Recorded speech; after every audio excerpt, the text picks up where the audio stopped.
कामना का त्याग। सभी संतों ने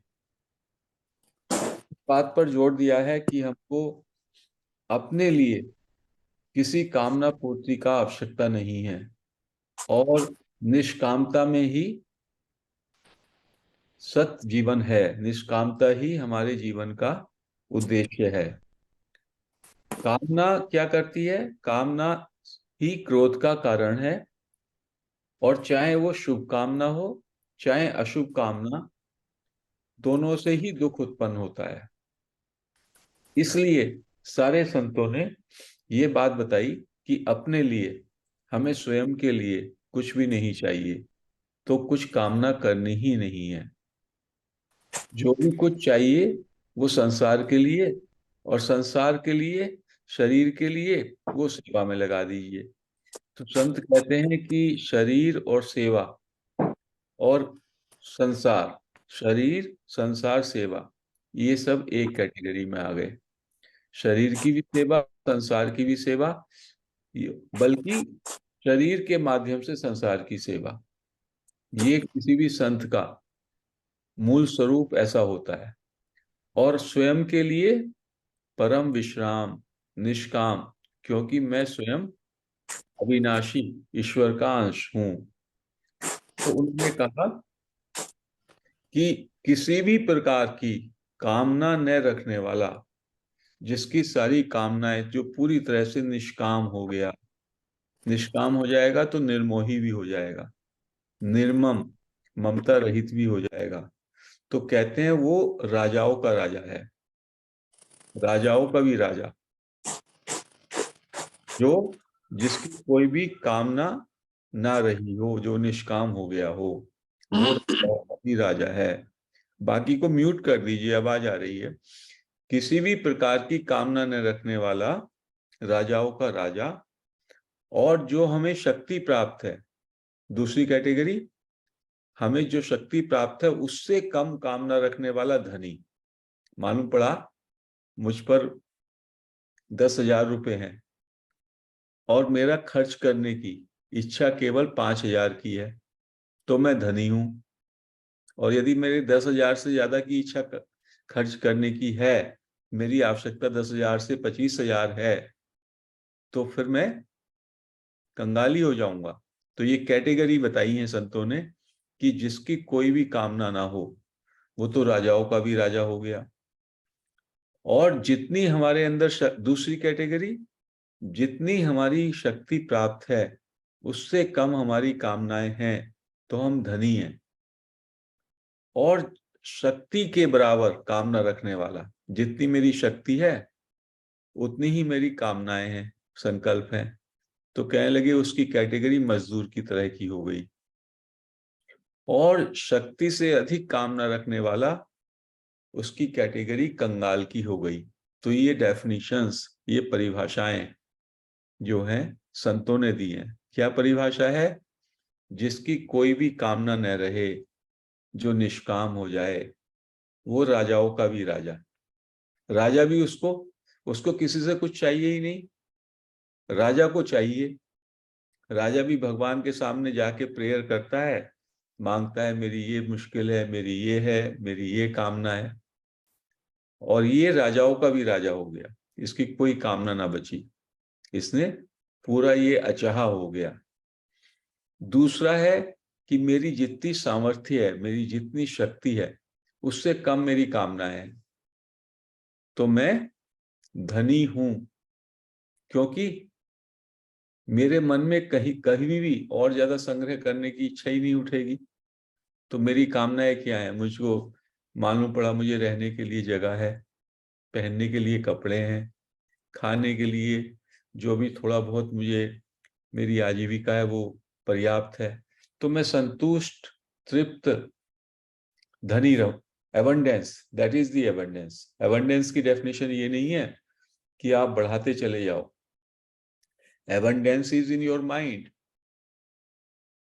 तो यदि मेरी आवश्यकताएं, मेरी चाह, मेरी कामना, मेरी सामर्थ्य और शक्ति से कम है, तो मैं धनी हुआ।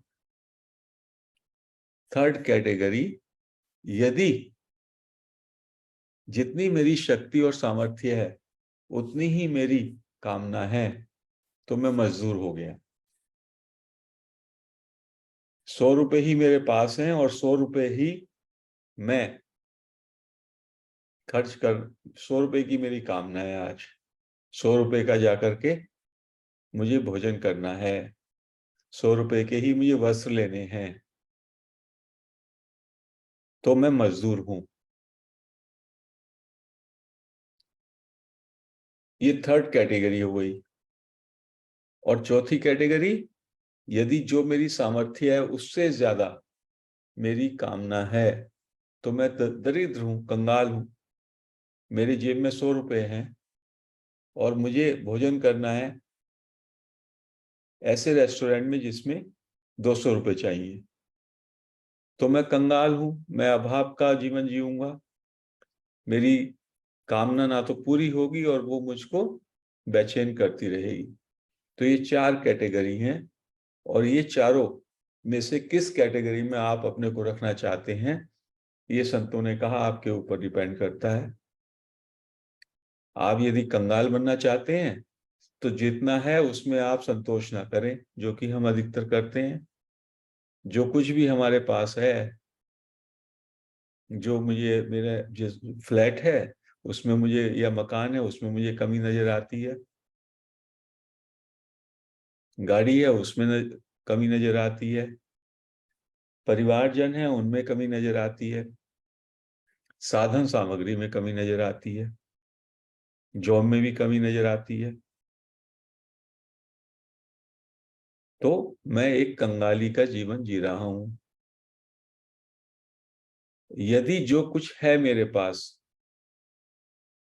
उतनी ही मेरी कामनाएं हैं, यदि मैं ये मानूं कि just it is enough for me, whatever I am having just enough for me to sustain, तो एक मजदूर की तरह हूं, जैसे दिन भर मजदूर कार्य करता है और शाम को उसको खर्च कर डालता है, वैसा जीवन जिएंगे मजदूर का। और जो भी मेरे पास है, कितना है उसका कोई मतलब नहीं, मेरी कामनाएं उससे बहुत कम है या उससे कम है, तो मैं एबंडेंस में हूं, अधिकता में हूं। हो सकता है मेरा फ्रेंड वो करोड़पति हो और मेरे पास हजारों हजार का ही पैसा हो, लेकिन मेरी तो कामनाएं बहुत कम है 1000 से, तो मैं प्रसन्न रहूंगा, परम तृप्त रहूंगा, आनंद में रहूंगा।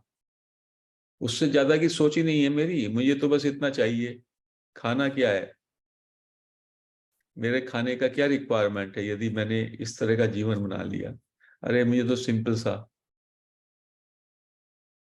एक दाल रोटी मिल जाए, एक फ्रूटी खाना, वो एक पर्याप्त है। तो जैसे हमारी आवश्यकताओं का और कामनाओं का परिमाण हो जाता है तो हम धनी बन जाते हैं। We live in abundance. Abundance की परिभाषा ये नहीं है कि इकट्ठा करते जाओ और अपनी कामनाओं को भी बढ़ाते जाओ, तो आप कंगाली पे ही रहेंगे। आज की जो सभ्यता है हमें कंगाली पर रहने को मजबूर कर देती है। और earn more spend more, earn more spend more, earn more have more desires, ऐसा। और यदि कोई भी कामना ना करो, आप पे एक कौड़ी भी ना हो लेकिन आपकी कामना ही नहीं है, तो आप सम्राट, परम सम्राट, राजाओं के भी राजा। तो इस बात को आपको समझना है कि हमको कामना से ऊपर उठना है।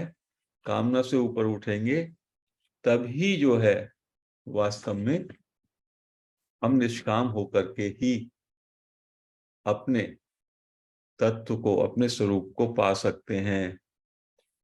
ये बात बहुत ही इम्पोर्टेंट है। इस बात को अच्छी तरह से समझना होगा। जब तक हम इस बात को नहीं समझेंगे तो हम लोग अध्यात्म के मार्ग पर आगे नहीं बढ़ सकते। कामना, ममता, यही अहंकार, अहंकार का मतलब है मेरी कामनाएं हैं और मेरापन, मैं, मेरापन और मेरी इच्छाएं। तो मांग कहते हैं, संतों ने कहा, जो हमारी मांग है वो 3 प्रकार की होती है। एक कामना को लेकर, एक लालसा को लेकर और एक जिज्ञासा को लेकर। 3 बातें, कामना, लालसा, जिज्ञासा। भोग की कामना होती है, किसी चीज को हम भोगना चाहते हैं। जो हमारी 5 इंद्रियां हैं उनके भोग के विषय हैं, देखने का विषय है, सुनने का विषय वस्तु है, टेस्ट करने का, बोलने का। जितनी भी हमारी इंद्रियां हैं उनके जो विषय हैं उनको भोगने की आसक्ति, भोग की कामना। जिज्ञासा किसकी होती है? सत्य की जिज्ञासा। सत्य क्या है? To know the truth. जब हम अपने को जिज्ञासु कहते हैं तो हमारी पूरी चेष्टा सत्य को जानने में लगती है, और सत्य को जान लिया वही जागृति हो गई, वही बुद्धत्व है। और ब्रह्म की लालसा, लालसा होनी चाहिए हमें ब्रह्म की, परमात्मा की। तो जिज्ञासा कहते हैं जानने की इच्छा, लालसा कहते हैं पाने की इच्छा, और कामना कहते हैं भोग की इच्छा। आई रिपीट अगेन, जिज्ञासा का मतलब है जानने की इच्छा। मुझे सत्य का बोध हो जाए, मैं सत्य को जान लूं, ये जिज्ञासा है। और लालसा है पाने की इच्छा, और कामना है भोग की इच्छा। तो यह भोग की कामना, सत्य की जिज्ञासा और परमात्मा की लालसा, तीनों लक्षण जिसमें रहते हैं, ये 3 लक्षण रहते हैं, किसमें रहते हैं? उसे हम मैं कहते हैं। जो ये मैं है ना, हर एक मैं में ये तीनों बातें हैं शामिल, क्योंकि मैं घुला मिला है वो। मैं में क्या है? ये 3 चीजें हैं। एक है कामना, भोग की कामना। कौन व्यक्ति है जिसमें भोग की कामना ना हो? हम सभी में आसक्ति, इच्छाएं हर एक ही दिन संकल्प उठ रहे हैं, उनको हम भोग करना चाहते हैं।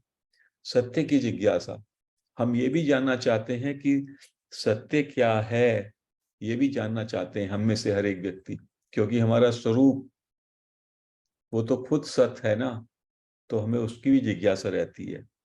और परमात्मा की लालसा भी। अब इन तीनों में से कामना जो है वो तो भूल से उत्पन्न होती है। संतों ने कहा ये भूल से, भ्रमवश कामना उत्पन्न हुई है। और जिज्ञासा एवं लालसा हमारे स्वरूप से उत्पन्न है, स्वभाव से उत्पन्न है। तो जो भूल से उत्पन्न होती है उसकी तो निवृत्ति हो जाती है, वो खुद ही डिसअपियर हो जाएगा। और जो स्वभाव से उत्पन्न होती है उसकी पूर्ति हो जाती है, एवं लालसा की प्राप्ति होती है। इसलिए कामना की निवृत्ति, जिज्ञासा की पूर्ति और परमात्मा की प्राप्ति मनुष्य को हो सकती है, मनुष्य को ही हो सकती है। 3 चीजें, इनको फिर से रिपीट करते हैं। कामना, कामना की पूर्ति, कामना की पूर्ति हो होकर के एक तरीके से निवृत्ति होती है। तो उसको उन्होंने कहा जो भूल से उत्पन्न होती है कामना, उसकी निवृत्ति होती है, उसकी पूर्ति नहीं होती। पूर्ति होती है जिज्ञासा की। जिज्ञासा क्या है? सत्य को जानने की इच्छा। और लालसा होती है ब्रह्म को पाने की, भगवान को पाने की। तो कामना की निवृत्ति, जिज्ञासा की पूर्ति और परमात्मा की प्राप्ति, ये मनुष्य को होती हैं, और मनुष्य को ही हो सकती हैं। और ये मैं में शामिल है। कोई भी मैं, जो ये अहंकार है, इसमें तीनों चीजें हैं।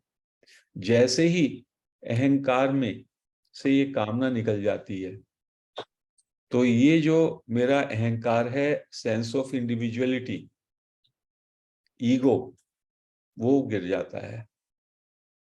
और फिर स्वभाव वाली जो दो चीजें हैं जो स्वभाव से उत्पन्न हुई है, जिज्ञासा एवं लालसा मात्र रह जाती है।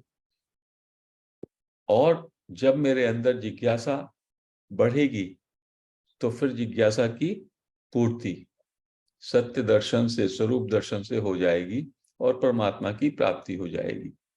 तो इन सब के मूल में हमें अपनी कामना का परिष्कार करना है और आगे कामना ना उठे, आगे संकल्प ना उठे, उसके प्रति सोचना पड़ेगा।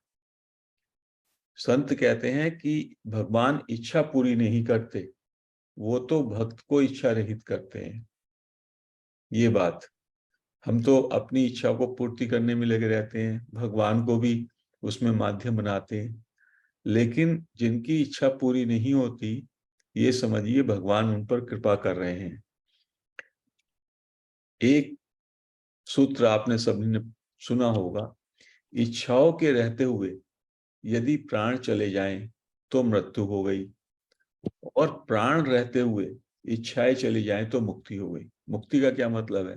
कि आपका जीवन निष्काम हो जाए, आपके जीते जी आपकी कोई चाह ना रहे, कोई कामना ना रहे, आपके जीवन में निष्कामता आ जाए, यही मुक्ति है। और आपकी कामना तो बची रहे और आपके प्राण निकल जाएं तो ये बंधन, ये मृत्यु। यदि आप अचाह हो गए, जिस दिन आप अचाह हो गए उसी दिन आपने मृत्यु को जीत लिया, उसी दिन आप मुक्त हो गए। तो मुक्ति और बंधन कामना पर आधारित है। कामनाओं की सबकी निवृत्ति हो गई जीते जी, आप मुक्त हो गए, और पूरे जीवन आगे बढ़ते रहे और कामना भी बढ़ती रही, तो आप बंधन में हैं। जब अपने मन की इच्छा के विपरीत हो, तब साधक को समझना चाहिए कि अब प्रभु अपने मन की बात पूरी कर रहे हैं। ये मन में गए परमात्मा की इच्छा से चल रहा है ये, तभी तो आप टेस्ट करेंगे समर्पण, सरेंडर। एक्सेप्टेंस का क्या मतलब है? कि सब कुछ उसके, higher power is controlling, thy will be done, Christ कहते हैं, आपकी मर्जी है प्रभु। ऐसा यदि भगवान के पास कामना लेकर जाएंगे तो भगवान संसार बन जाएंगे। संत कहते हैं यदि आपने भगवान के पास प्रेयर लेकर के गए, हे भगवान मेरा धंधा अच्छा चले, मेरे बच्चे का नौकरी लग जाए, ये कामना करने में बुराई नहीं है, प्रेयर करने में, बट फिर आपने भगवान को संसार बना दिया। और यदि संसार के पास निष्काम होकर जाएंगे तो संसार भी भगवान बन जाएगा। कितना अच्छा संत की वाणी, ये संत के शब्द हैं। भगवान के सामने कामना लेकर जाएंगे तो भगवान संसार बन जाएंगे, और संसार के पास निष्काम होकर जाएंगे तो संसार भी भगवान बन जाएगा। अतः भगवान के पास उनसे प्रेम करने के लिए जाएं, और संसार के पास सेवा करने के लिए, और बदले में भगवान और संसार दोनों से कुछ भी न चाहें तो दोनों से ही प्रेम मिलेगा। ये संतों ने बताया। ये बड़ी गूढ़ बातें हैं और प्रैक्टिकल लाइफ की बातें हैं। ना तो संसार से कुछ चाहें, ना भगवान से कुछ चाहें, प्रेम, फिर प्रेम मिलेगा। अचाह हो जाएं, और अचाह में क्या, कैसे दो कैटेगरी है, हम तो भगवान पे भी जाते हैं, मंदिर में भी नारियल भी चढ़ाएंगे, पूजा भी करेंगे, हे भगवान बस ये थोड़ा और हो जाए। तो आपने भगवान को अपनी कामना का एक निमित्त मान लिया। कहते हैं भगवान के पास कामना लेके जाएंगे, आपने भगवान को भी संसार बना दिया, और संसार के पास भी निष्काम होकर जाएंगे, सेवा के लिए जाएंगे, तो संसार भी भगवान हो गया। तो वासुदेवम सर्वम, सारा जगत भी वासुदेव जिसको लगे वही भक्त सर्वश्रेष्ठ है। परमात्मा से यदि कुछ भी मांगेंगे तो आपका संबंध परमात्मा से ना रहेगा, जो हम मांगेंगे उससे हो जाएगा। ये बहुत गूढ़ बात है।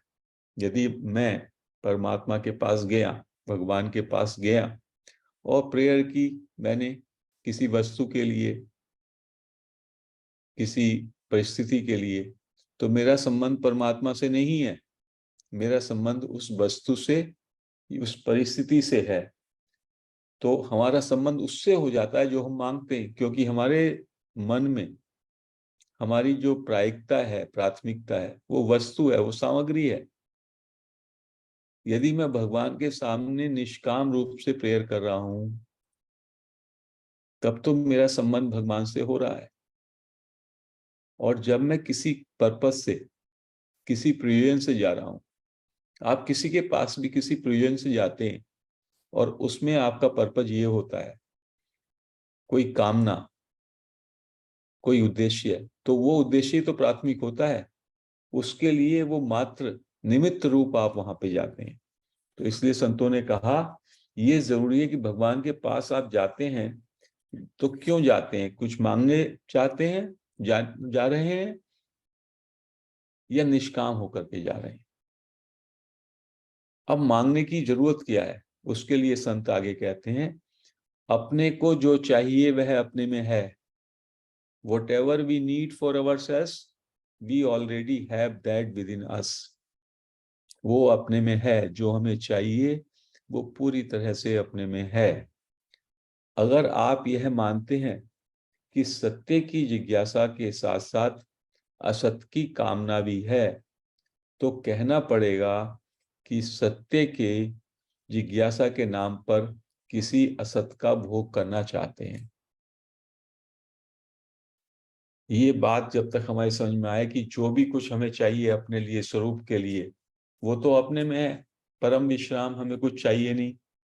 और यदि हमारे अंदर सत्य की जिज्ञासा तो है, साथ में कामना भी है। कामना हमेशा असत की होती है, भोग की होती है। तो हमें ये कहना पड़ेगा कि हम दिखा तो रहे हैं कि सत्य की जिज्ञासा है, लेकिन उसके नाम पर असत का ही भोग करने की हमारी कामना है।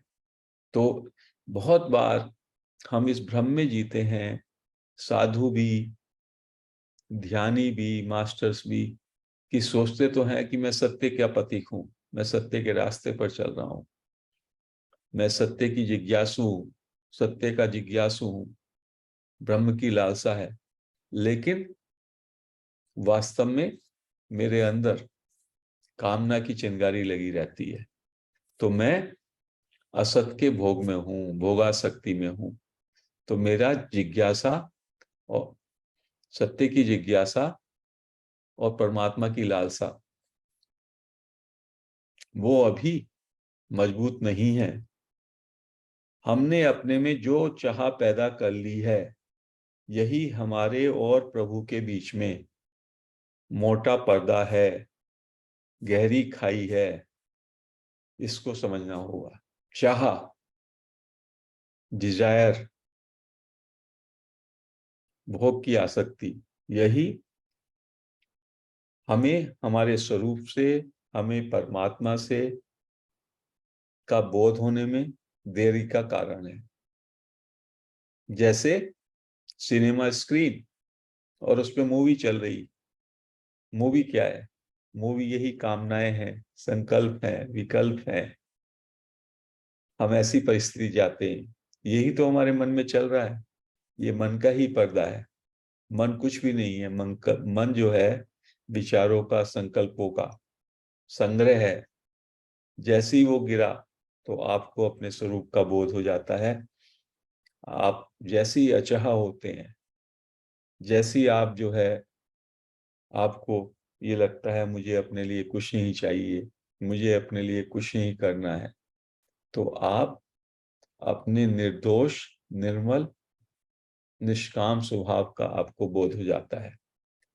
सत्य की आपकी जिज्ञासा जो है उसकी पूर्ति हो जाती है और परमात्मा की प्राप्ति हो जाती है।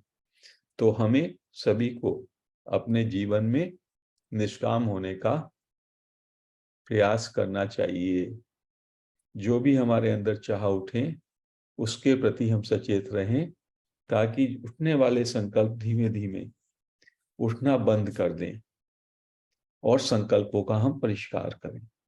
ऐसा संतों ने हमको सचेत किया, बताया कि सारे अज्ञान की मूल में कामना का होना है, भोग की आसक्ति का होना है। और भोग की आसक्ति एक तरीके से हमारा असत के साथ संबंध है, इसकी निवृत्ति होना जरूरी है। तभी हम अपना जीवन का उद्देश्य, सत्य की जिज्ञासा, उसकी पूर्ति कर पाएंगे, परमात्मा की प्राप्ति कर पाएंगे। इसलिए प्रत्येक जिज्ञासु को अपने जीवन में अपनी इच्छाओं का, अपनी कामनाओं का परिष्कार करते करते धीमे धीमे निष्कामता की ओर बढ़ना चाहिए, निर्ममता की ओर बढ़ना चाहिए। उसी में हमारा सच्चा जीवन है, क्योंकि अपने लिए कुछ चाहिए ही नहीं। परमात्मा से कुछ न मांगे, परमात्मा से केवल प्रेम मांगे और संसार में को सेवा के लिए, संसार की तरफ हमारी सेवा की दृष्टि होनी चाहिए, तो संसार भी परमात्मा हो जाता है। तो आज हम इस चर्चा को यहीं समाप्त करते हैं। हरि ओम। किसी को